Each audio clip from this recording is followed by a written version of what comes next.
এবার এনসিপি নেতাদের বিরুদ্ধে নারীর কাছ থেকে গাড়ি, আইফোন ও নগদ টাকা নেওয়ার তথ্য সামাজিক যোগাযোগ মাধ্যমে ভাইরাল হয়েছে। 13 জুলাই সোমবার ফেসবুকে প্রকাশিত একটি ভিডিওতে দেখা যায় জাতীয় নাগরিক পার্টির কেন্দ্রীয় সদস্য ইমামুর রশিদ গাড়িতে থাকা এক নারীর কাছ থেকে পলিথিনের ব্যাগে টাকা নিচ্ছেন। দুইজনের কথোপকথনে জানা যায় টাকার পরিমাণ 7 লাখ।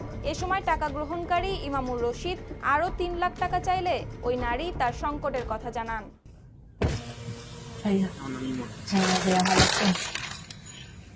এখানে 7 লাখ টাকা আছে ভাইয়া। হ্যাঁ 10 টাকার কথা ছিল, মানে একটু ক্রাইসিস মনে বুঝিন না, ব্যাংকও দিতে চায় না। 7 লাখ টাকা আছে। ভাইকে বলছেন কিছু? হ্যাঁ বলছি। 7 কথা বলছেন? হ্যাঁ আমি বলছিলাম ওনাকে, কিন্তু 7 আছে আপাতত। আচ্ছা, মানে এটা ভাই জানেন যে 7 আছে এখানে? হ্যাঁ হ্যাঁ ভাইয়া। আচ্ছা, ঠিক আছে। ঠিক আছে ভাইয়া। এদিকে ভিডিও সত্যতা স্বীকার করে এনসিপির কেন্দ্রীয় সদস্য